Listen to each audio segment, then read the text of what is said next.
ကိုခံရတဲ့ကိုပေါ့ဗျာကျွန်တော် hip hop ဆိုတဲ့ဂီတကိုအဲ့လိုမျိုးအဲ့လိုတကယ်ကိုနေထိုင်မှုစရိုက်အတိုင်းပဲဆိုရအောင်ကြိုက်တယ်အဲ့လိုဘန်းစကားတွေအစဘာမှမခွဲပဲသုံးတာချစ်ကြောင်မဆိုချင်တာမမိုက်တာအဲ့လိုမျိုးတော့မဟုတ်ပါဘူးဒါပေမဲ့ဝါရောင်ပါတော့ကိုဖီနဲ့ကိုပဲလေလက်ခံပါတယ်ကျွန်တော်ရိုင်းနေဆိုကျွန်တော်လိုပဲအားလုံးလည်းရိုင်းတာပဲလေပုံသိပါကျွန်တော်ကအဲ့လိုလူငယ်ဖြစ်တော့အဲ့လိုမျိုးကိုယုံကြည်ချက်နဲ့တစ်ခါစီဆိုတိုးရဲ့အချိန်မှာအဲ့လိုမျိုးလူကြီးတွေအမြင်မှားမှုရှိတယ်အဲ့ဒါအတွက်လည်းကျွန်တော်ကမရိုင်းပါဘူးကျွန်တော်ကအဲ့လိုမျိုးနားလည်ပေးသေးတယ်ကျွန်တော်တို့အတန်းတိုင်းဆုံးအဲ့လိုပြောရမလဲတရားဝင်ပေါ့ official ပေါ့အခွေထွက်နေအောင်စူးစမ်းနေတယ်သချင်းတွေလုပ်ပြီးတော့စုတာကျွန်တော်ကအခွေသာမထွက်တယ်ကျွန်တော်ကသချင်းတွေအမြင် online မှာလက်ကားပေးနေတာအဲ့လိုတော်တော်များသိပါတယ်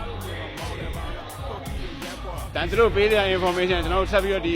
ခီးလမ်းမှာဆက်လျှောက်သွားမှာအားလုံးပေါင်းနေပါလို့အားလုံးကရေချင်းကိုစီနေပါအဲ့ဒါကိုသိဖို့လိုတယ်ရှင်းတိုက်ခိုင်းမယ်ဆိုတော့လူမျိုးစုလေးနဲ့ဟောဖြစ်မယ်ကျွန်တော်လူကြီးနဲ့ဗန်ရအောင်ပါပါလူငယ်တွေကိုလည်းအားရတယ်ကျွန်တော်တို့လည်းသူတို့နဲ့ရေမောင်တန်းတဲ့အချိန်မှာမလို့ပြောစွမ်းရည်မကြအောင်လို့ကျွန်တော်လည်းအမြဲကြိုးစားတယ်သူတို့လည်းအမြဲကြိုးစားနေတယ်